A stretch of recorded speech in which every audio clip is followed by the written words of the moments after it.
Welcome in to another edition of the BlueWhite Tailgate podcast. Andrew Calista, Frank Bodani, and Mike Gross. A special 1994 Penn State Big Ten champions reunion as we get set for the Illini 7:30 under the lights at Beaver Stadium. And we got a special guest, a man the entire Nittany Nation loves and can't get enough of, Keith Goon Conlin, starting tackle on that 1994 team. Keith, welcome to the show. What's going on, fellas? How are you? Happy to be here. We're doing great. All right, Keith, you're a lovable character. Everybody loves you. You're so involved. I know you're the guy that drives a lot of the conversation with the alums on the team in 1994. How excited and pumped up are you for this weekend? It's gonna be great. I can't wait. I got like a 30-person text chain going on with a bunch of us, and it's been 3 weeks of just everybody getting ready to come up here and have a good time and see each other.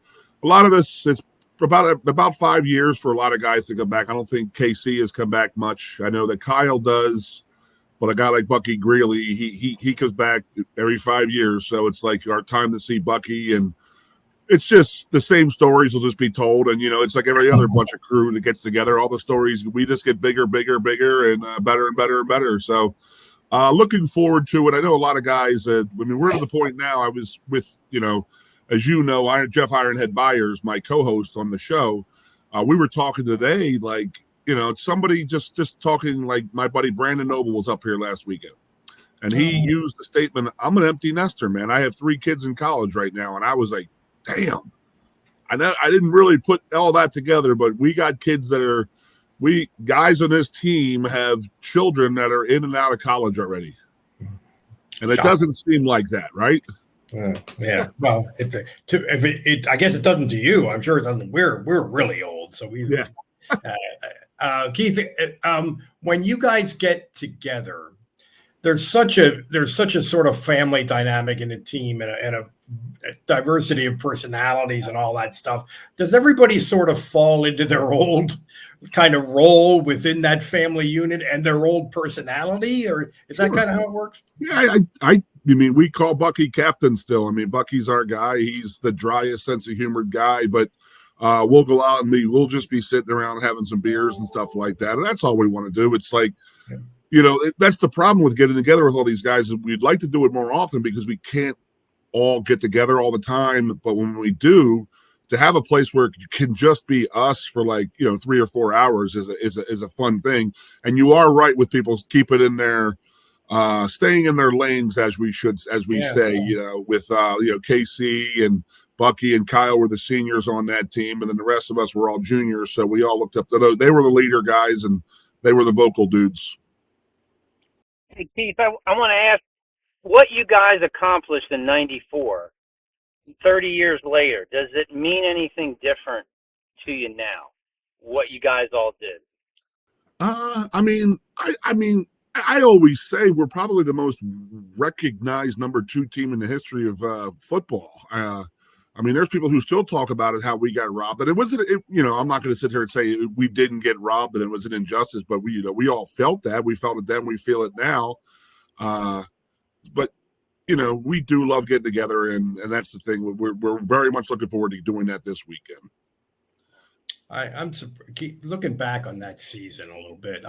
I'm surprised how many people have the memory that you guys lost the number 1 ranking because you didn't blow Indiana out badly enough, right? Well, There's we did, and that's the thing. There's a lot. So talk a little bit about how that couple of weeks played out for Nebraska and for you, and how that happened. Yeah, the Nebraska thing, people ask me all the time, do you hate Nebraska? And our answer is, why would I hate Nebraska? Those guys just went out and did what they had to do. They went undefeated. We went undefeated. I'm mad at the people who were not voting for us in the polls and stuff. And you'll hear and see a lot of my interviews that I've done this week, but I talk about it. The best thing I ever heard, I believe it was John Feinstein wrote in his old magazine, I think it was called Inside Sport or just called Sport Magazine. Yeah. But he had the best analogy of it, and that was a Final Four basketball game on Saturday night. The 2 teams that win on Saturday night, They just leave on Sunday, and then everybody votes to see who would have won the game on Monday night. And I have always thought that is the best analogy of what went down with the voting and stuff like that. But to go to the Indiana game and then beating Ohio State by so many points, and then winning at Michigan and getting over those hurdles, and then all our faithfulness in Joe. And Joe would just say, you just got to do what you guys control. We can only control what you guys control, all that stuff. So he didn't want us politicking and stuff like that. And, I always appreciate the old man for that one. But I also, in the back of my head, say, maybe he should have politicked a little bit more, and this wouldn't have happened. But the Indiana game, and we were up 28 points, I think, in the fourth quarter, and they scored 2 late touchdowns, and we had I think a punt return or an interception return punt called back for a penalty.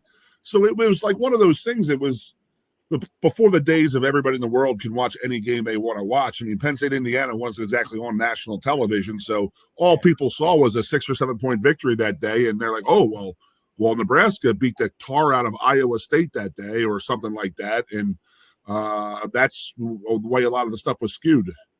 But were you number one going into the Indiana game? I thought you dropped out. There was the 2 different polls. There was the coaches poll, the ESPN poll, the AP, the UP. I don't know what they were, but at 2 different weeks we lost the number 1 seed, the number 1 ranking, 2 different weeks, and one of them was after beating Ohio State 63-14, and I believe the next one was after the Indiana game.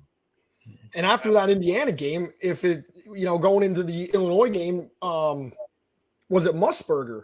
Kept pumping that up, and he's like, remember, this team, that game wasn't close. Like during the broadcast, he kept referencing the Indiana game to kind of remind viewers that the game wasn't close. Yeah. It was like an onside kick, and he even said in the previous week, a Hail Mary, as Illinois had the final possession. 2 of them. Yeah, they went against Penn State. So it was almost like Brett Musburger was the biggest politician for Penn State. Wow. And are you segueing to the Illinois game because he was in the hotel room the night before when all hell broke loose at Illinois?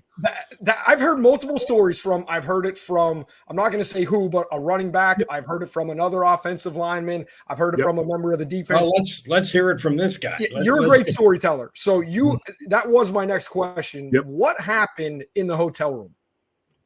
In the Illinois hotels, it was a real tall, like old school hotel, like you'd see in a major city, but it was in the middle of nowhere. It was actually on the campus of Illinois, I think. So it was real close to fraternity houses. So we always suspected that. But we woke up on game day, and there was absolutely zero electricity in the whole hotel, the whole block, everything. And we were like on like the 25th or 26th floor as the whole team. So we have to walk down the 25 flights of stairs to get down to our breakfast, our pregame meetings, our church services, our pregame meal, all of that stuff, getting taped up, stretched up a little bit. So we come down in the morning, and it was an afternoon game for us, so we would have had a breakfast early in the morning. So we get down there, and the old man is ranting and raving, like furious, because as well as I do that when that man got knocked off of his structured program and deviated off the time and the plans that he had, it got crazy. So he was out of his mind going crazy because he didn't want us to have to walk up 25 flights of stairs and then come back down later with our bags and stuff like that. So he made us stay down in the lobby in like the concierge office or whatever, like the conference rooms, which were all pitch black. There was no electricity in this whole building and this whole block. So we're all like wandering out in the lobby and stuff like that, on our feet, walking around, which just absolutely drove the old man crazy. So what he did is he sent the team managers to all of our rooms, and they packed our bags from the night before, whatever it was, like, get your shaving kit and get your suitcase or whatnot, and then they'll bring it down to you guys. So they would come down, and we were all changing in the lobby and stuff like that, getting ready.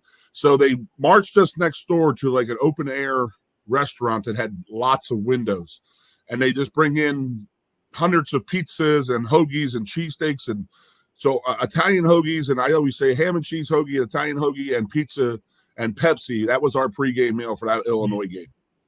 Now you talk about, again, I go back to the old man was regimented in his way, but we were too. It was like, 8 o'clock in the morning, you were doing this. And then by you were going to the game at 11 o'clock, and we're going to the game, and we are like, dude, we're 21-year-old kids. We're laughing, joking, eating pizza and eating hoagies before pregame. That was awesome. All the fat guys were going crazy. So, sort of knew we were in trouble when we were all in like the stretch lines and get ready. Like, the offense gets together, runs like 5 plays against the defense. But we all get down on our stances, and I just hear down the line of scrimmage, everybody's just burping out onions and stuff, like Pepsi and onions and eating pizzas. So none of us were ready to play. Absolutely zero chance. We were so far out of our game plan and out of our regimented schedule that what they did to us was exactly what they wanted to do. So you always suspect, was it done on purpose? What really happened? Because it did throw us into a complete funk. Wow, that's crazy. I mean, we went down 21-0 in the first quarter. Yeah. Our MO that year was we didn't turn the ball over, but our first 3 plays of the game, we had a fumble and then an interception. And then before we know it, it's 21-0 before we were just sitting there like, okay, well, let's sit back, catch our breaths here. And I believe that was like week 9 or 10. So we, as an offense, we knew what we could do, and we knew just get us the ball and be patient. We'll take care of this. But the problem is that no one really talks about it, but the defensive line was completely decimated to the point where they actually went from a 40 front to a 30 front because we were so down in down tackles, because the meat grinder our offense put our D through that season by scoring so fast. The defense was on the field all the time. So a lot of the Eric Clare, Vinny Stewart, Chris Mazik, Brandon Noble, they all spent time on the IR that year because of how bad like some of them got beat up and chewed up. So we go out there to Illinois. We have no electricity. We're eating hoagies and pizza. We're laughing and we're joking. We're not ready to play. And then they come out and just jump us. And, all of a sudden we jump out of that 30 front and have to put the 4 down linemen. I think we actually, Brandon Noble and Chris Mazik played most of the game, and because the other guys were hurt and injured. And once we put the 40-man front back up in there, we settled their offense down a little bit. But not many people talk about that. But then as the game went on, and guys were on the sidelines yelling and screaming, and it was funny. And that's when I sort of like realized, like, damn, we're pretty damn good, because some coaches and some people, like the running backs and receivers, could not get their cleats right. And as an offensive lineman, I'll wear a spike. I don't care. You know what I mean? I just let me on the field. We'll go play football. But these guys, it's very important with their footwork and stuff like that. So they're on the field. They're trying to figure, because it was like sort of misty. They wanted to see if they wanted to go with the wet cleats, the higher, longer spikes, or just a straight graft, like a turf shoe. So they were trying to figure that out on the sideline, and the equipment manager, Spider and Shopey, are trying to change all these running backs and receivers' shoes as fast as they could, and guys are yelling and screaming. And then I know I did, and I know a couple of the other offensive linemen just stood up and we just went off and dropped a lot of F-bombs to tell everybody to chill the F out. We got this. Don't worry about this. Just get us the ball. We know what we can do to them. They're not that good, all of that stuff. That, we knew what we did wrong. We threw an interception, and we gave up a fumbled from Kijana. So we knew we had messed up and made our own bed. We were going to come back for it, but we just needed to get that ball back. Keith, that offensive line might have been one of the best ones ever in the history of college football, and you were part of that. And people, offensive linemen talk a lot, and coaches talk a lot about how you have to communicate with each other as offensive linemen. You have to have that 5-player chemistry. Yep. Explain what that is. Explain what that's about, because you had a lot of guys that went on to play in the NFL as great individual players, but you got to be a little more than that, right? Well, I'm going to say, look at what happened to Penn State 3 weeks ago against Bowling Green. You got to, I mean, this is the old classic, if there's 5 offensive linemen returning, they don't need to talk to each other out in the field. They know that I know what Jeff Harding was going to do. I knew what Kyle Brady was going to do. I knew what all the other guys were going to do. And the longer we played together, the better we were, because then we could start screwing with the defense a little bit by making dummy calls and think that they're figuring us out. And then, we just run right past them. But we had a cohesiveness. And then the other one that people people do appreciate, but Kyle Brady was just an absolute animal at tight end. The old adage is a tight end a wide receiver, or is he an offensive lineman? And that cat was both. He truly could run like a receiver. Nobody could cover him, but he just destroyed people blocking them, and to the point where it got fun to watch on Saturdays and then watch the games on Sundays and Mondays. But I always say, if you watch the Illinois game, and we're talking about that, and Simeon Rice was there. We had Simeon Rice, Dana Howard, Kevin Hardy, and John Holisek were the 4 linebackers. Studs, absolute great NFL players. Dana Howard was the all-time leader in tackles in the Big Ten history. But the year before, we played Illinois at Penn State, and it was a rainy day. And Kyle Brady did stuff to Simeon Rice that Simeon Rice might have nightmares about. So when we get out there and play in 1994, you could see Simeon Rice, when they would break their huddle, he would just stand over the ball, and he would be looking for Kyle Brady. He'd see Brady going over here, and he could not get to the other side fast enough. I think it was only 3 plays the whole day that he lined up on Kyle, because they wanted nothing to do with him, with Kyle on Simeon Rice. So that's what Andre Johnson, the other tackle on our team, that's the day he made his name, by shutting down. I think that Simeon Rice had an assist, a tackle that day. That's it. Wow. So Andre had a great day that day, but everybody did. And then, we always talk about Dana Howard promising, if our offense scores 28 points, there's no way that we're going to put 29 on their defense and stuff like that. So we didn't talk much as offensive linemen and like as an offense to the other team, other than just if it was asked, we would give it. But we really weren't like real pricks like that. But there was some prick comments made, and when we scored that last touchdown, when we put 35 points on the board, there was a couple F words thrown at Dana Howard about his 28 effing points and yada, yada, yada. And you could see him, and he was, he knew, and he just shook his head like, yeah, you're right. You guys are good. That's the acknowledgement that he had given. But it was funny. All 5 of us were standing over him and yelling at, here's your 28 points, mother, So it was good stuff. Nice. Hey, Keith, as far everybody knows, or a lot of people know the stats about your offense, how many points you scored, the scores. How would you describe the offense, the best college football offense, if you think so, of all time? And why? What's your description of why? I believe we held the mantle as the greatest offense in college football history, until Joe Burrow's LSU team took that title a couple of years ago, because that was a devastating offense, and that was an unbelievable team that they had there. But I always say, like, the best way to describe us, and I do a couple of radio shows now and podcasts with some of the current players and like some recent players, Aeneas Hawkins and Landon Tangwell. But they asked me about that and stuff like that, and I'll just throw them stats. Like, we averaged like 500 yards a game, and I was like 252 passing, 248 rushing.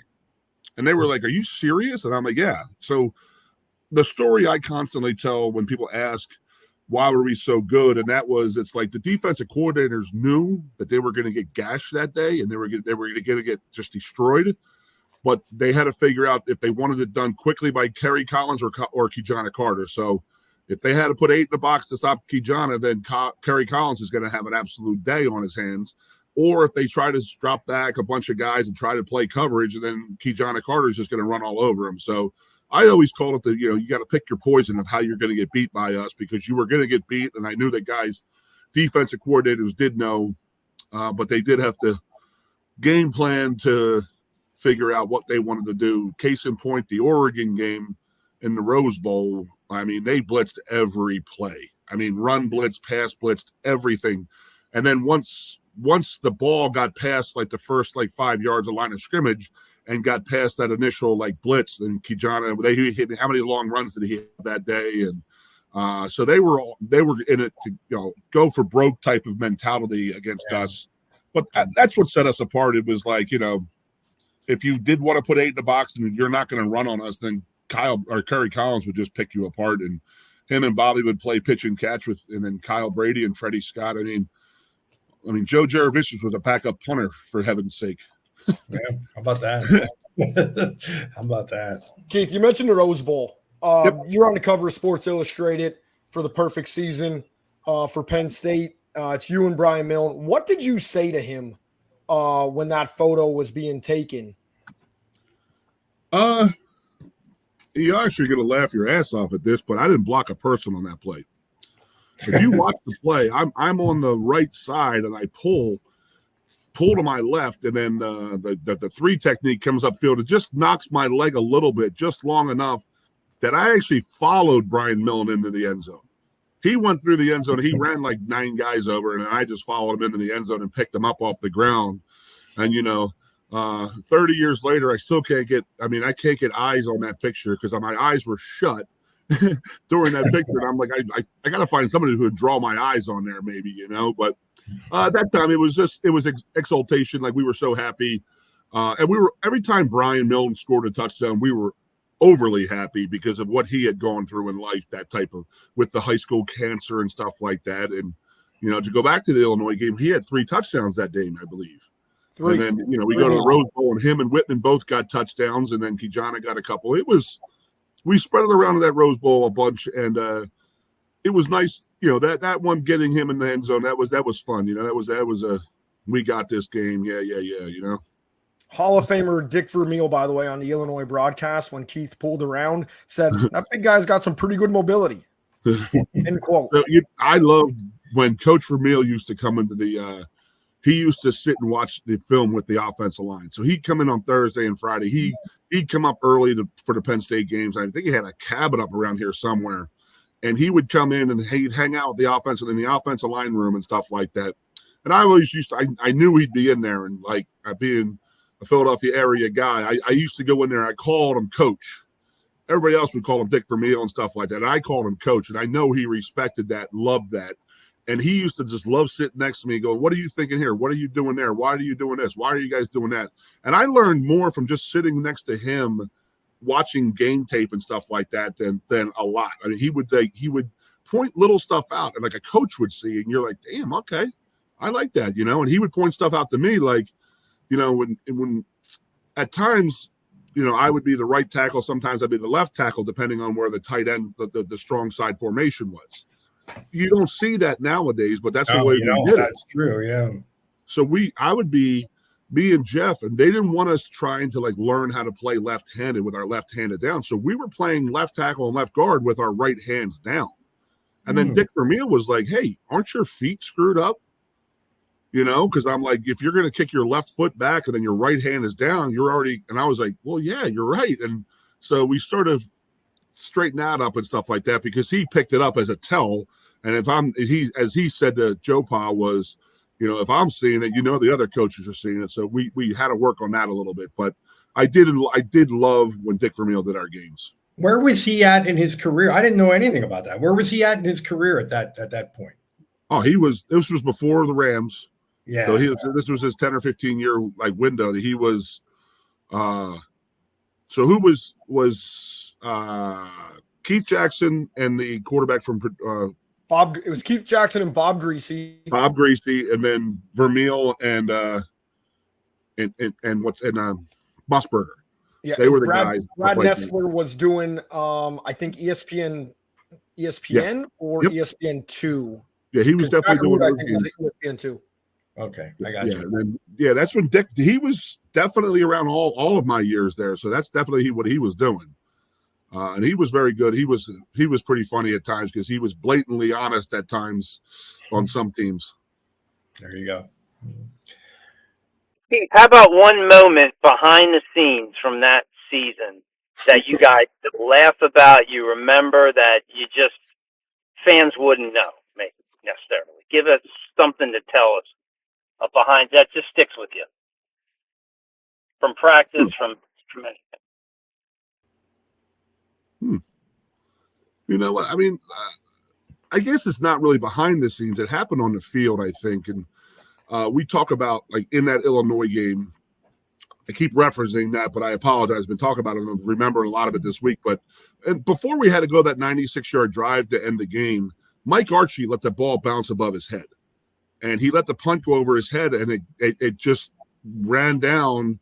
So it went from like a 75-yard to a 96-yard drive, by him not catching the punt. And he was running off the field apologizing to us, and we were busting his balls. Like, I guess we got to go 96, just kidding around. And then we get into the huddle, and as an offense, this is the moment, because we were sitting there just laughing and joking like, we're ready to go. We know we're going to do this. And if you watch the game, the TV tape of it is that Illinois called 3 defensive timeouts during that drive because those guys were gassed.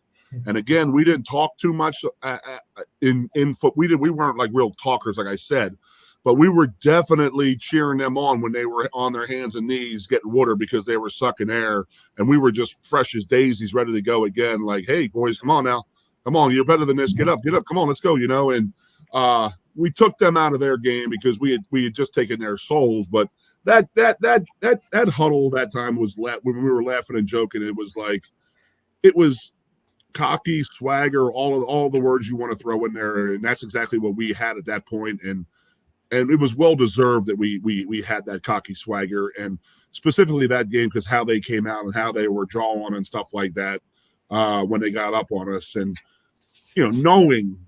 They just had to make one stop, and we went 96 yards on them to end the game, and end their, just do everything. Win the Rose. We won the Big Ten that day, got the Rose Bowl invite, but we would laugh because most of us, Kerry and Bucky and Kyle were a year older than us, so they had played 3 years as independents, and me, Marco, Jeff, Andre, Bobby, Kitana, we played 2 years as independents. And we didn't understand how the Big Ten, like, all they really cared about was the freaking Rose Bowl and winning the Big Ten, where we were like, we didn't come here to win the Big Ten. We came here to win national titles. And, like, they had the Rose Bowl committee in the locker room after the game, and they were inviting us, and we could give a crap. And we're like, dude, we got 2 more games left. We got to go beat these other 2 teams, and then we'll see you out of the Rose Bowl. But we're playing for a national title here. Really? Yeah. Awesome. That's Keith, awesome. Tell us what you're doing. You're a big media guy now. Tell us what kind of stuff what are you doing right now? I came back here in 2005.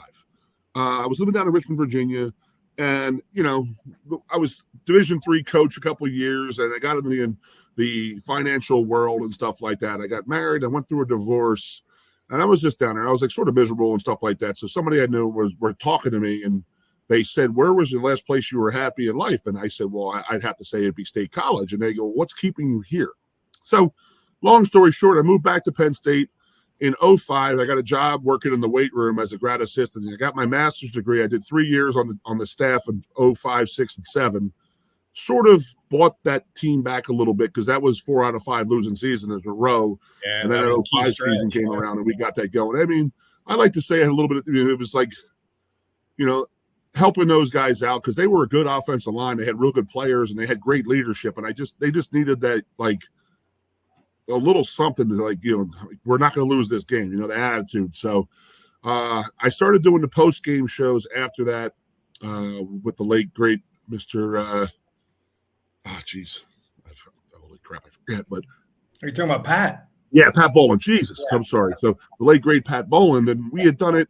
And we did the whole, did the bowl games and stuff like that. And I didn't like just talking about the post game. I was like, I want to get involved in it. I want to talk about pregame. I want to talk about, what keys to look for in this year. So in these games and stuff. So I started doing some TV shows, radio shows with a guy, teammate named Tim Sweeney. So he and I did the Goon and Sweeney show for a few years and stuff like that. And then when this place completely blew up, in 2011, we just continued with the show, and we tried to keep people together and stuff like that. So I started doing an afternoon show. I work with Jeff Byers right now. I do 4 hours of radio with him and 98.7 Fox up here in State College. I do a player show up here with the current players because the NIL, it's my way of giving back. So I raise advertising money, and I have kids come on, and I give them a couple $100 for an interview and stuff like that. Kids love it. I like doing it for them. And then I have just some other just different stuff that I do. I do a Sunday review show, a Monday preview, all that stuff. So I got a face for radio, so it's perfect. It all works out, baby. Yeah, but the content is great. You're throwing bombs with the swagger and the style. The only thing the 94 team didn't have was plain uniform, so they didn't have style. We know that. I mean, that's dude, we had style. That was style, baby. We made it look good. Yeah, like the same uniforms they have. Like, all right. People think the horribles were the uniforms were so horrible. No way, man. They were the greatest. You know what was horrible? A lot of people love them. A lot of people. Yeah, I love. We're the best in the country. A lot of people say that. This is the only thing that was horrible. I turn the television on, and I can sit there and say that's Penn State playing USC just because of their helmets. Yep. I love that. Yeah. You can't say that about a lot of schools, and that's what drives me crazy. Everybody's trying to sell all these different helmets and different memorabilia, and the Eagles wearing Kelly green, that type of stuff, and trying to sell jerseys. And I get it. I understand why it's done. Like this week, we have the celebration of decades and stuff in our homecoming game. So we'll have the numbers on the helmets, we'll have stripes on the pants, and as long as the shoes are black. But I think that they're white now for this game, and I'm not a fan of that. This game, I'm not a big fan of that because we only wore white cleats one game, and that was a bad game. Yeah. Anybody know the record, game? I love the uniforms, and if they ever change, I'll find a high school team that has the same exact uniforms to go and wash on Fridays. But I'm okay with one uniform, one way differently, and that would go back to pink and black for one game for cancer. That would be I wouldn't mind. I would not mind doing that, like the cure cancer, fight cancer type of thing with the pink and black. I mean, that's our original school colors. Yeah, it's a right. Setup type of thing. But I'd be okay with anything. That would be the only thing I'd be okay with. So if you remember, so talk about the uniforms. I mean, you remember nowadays everybody wears gray gloves. That's everybody has to wear the same color gloves because before we were playing, other teams were like Michigan State was coming out with fluorescent orange gloves because they were playing Illinois, and Illinois was wearing orange uniforms. So they started to make the gloves like a mandatory color, like when you were on the road, you had to wear white, and when you were at home, you had to wear contrasting colors to the opposing team. And then the next year, they just said, okay, you can only wear gray gloves. So if you think about '94, we all had these white gloves, white helmets, white pants. We looked like freaking stormtroopers coming out of Star Wars at times with the white gloves. Everything was white, and it was freaking awesome, man. I always loved them. I like it. Frank, you got anything? Just looking forward to seeing how many of you guys show up on Saturday in the parking lots, Keith. We're gonna I'll definitely find you, man.